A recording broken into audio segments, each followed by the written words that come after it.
I know I started it. I mean, it's like no question in my mind. I was the first person to rap about guns and drugs on records. My record was 6 in the morning, police, I got a gun, smacked a bitch, went to jail, hitting corners in a blazer with Louis interior. It was the whole gangster vibe that had never been put on wax. Soon after that, a similar record came out, 6 in the morning, which was Boys in the Hood, which is really an identical song to 6 in the morning.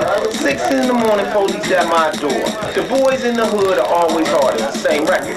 And but you know, I share that with N.W.A. because the gang really is more than one person. So when you would see N.W.A, it was more intense to see 5 of them doing it than just me. Anybody who was out on the Dope Jam tour knows I was standing on the police car throwing money with cellular phones back in the days, letting the United States know what L.A. was about, wearing khakis, beanies.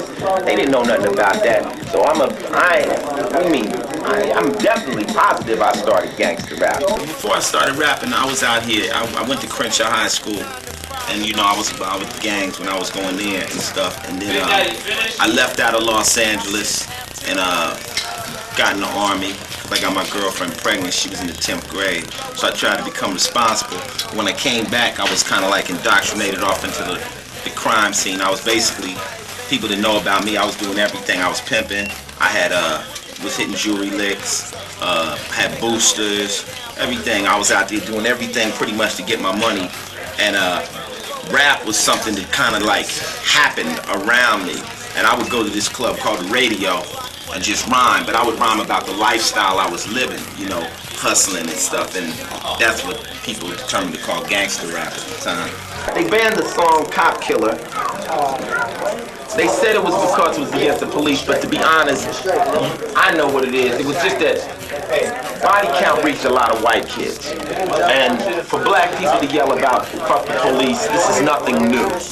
But when I made thousands of white kids at the Lollapalooza yell it, and I was able, because what I did was I named one of my albums Home Invasion. It's like us being black, if we sit up and say about the police, it's nothing. But when the white family sits down at dinner and mama says, oh, look at those niggers rioting in LA, and the little white girl says, mother, they're not niggers.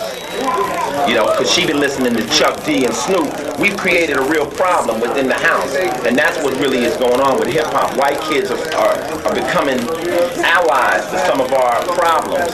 And that's the only way, I hate to say it, black people are ever going to get a leg up, because they giving out the bank loans, they hiring.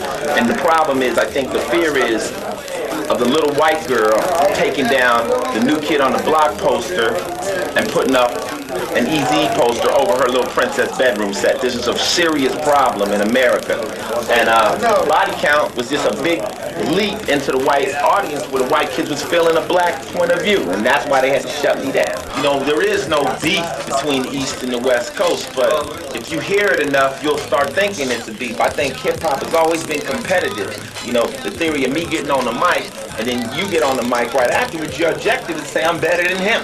You know, that's what hip-hop is about. I can out-break dance you, I can out-DJ you. But when you take that to the point where, yo, I can kill you, now you've stepped over the line. And I think what happened really was the media, and you guys are the media, but I'll say the negative media, for a long time wanted to build a beat. I mean, this is from 1986. 83, when I'm rapping, what about West Coast? What about the East? You know, they always wanted us to say that. When I start rapping, they always want me to diss Hammer. They want me to diss Will and you know, Jazzy Jeff. They like that. Well, what do you think about the girls? They want me to say something negative, but I never fell into that. You know, but an East-West beef sells press, sells papers, you know. I think when 2Pac and B.I.G, they actually had serious beef. They was really best friends. I mean, a lot of people don't know, but 2Pac's first name was MC New York. That's who he was. He was MC New York. So how he got an East-West beef? But him and Biggie was best friends. Biggie was supposed to be one of Thug Life. They were supposed to be part. So when they beef, they turned that into a national thing. And now, unfortunately, both of them are gone. And now we had to bring it back in this focus of what it really ain't. There was a couple of labels that was beefing, but LA people, what do we got? We got problems with people across the street. How we messing with somebody from Brooklyn? We don't even know them. So when I was able to get people on the air and you can hear them talk, it's like they sound like me. What I'm mad at them for. So I don't think there's no beef. I think, you know, it's all hype. Hustling is hustling. I don't care if you in music or if you out here on the streets going hand to hand, you know, selling drugs or whatever. Only thing with rap, you can't go to prison. You know what I'm saying? But I read this sign, and I read this poster one time, and it says in the lion, in the jungle, you have a lion and a gazelle. And every morning, the gazelle has to get up running, or else the lion is going to eat it. And if it doesn't run all day, the lion might eat it. And then also in the jungle, the lion has to get up running, because if it doesn't run, it's going to starve, because it'll never catch the gazelle. So whether you're a lion or a gazelle, you got to get up running. And basically, I don't think anybody should ever decide that, you know, rap is an easier way to get money. It requires just as much hustle as it does, you know, to sell any kind of drug or do any type of crime. The benefit in hip-hop is you don't go to prison, and that's nothing fly.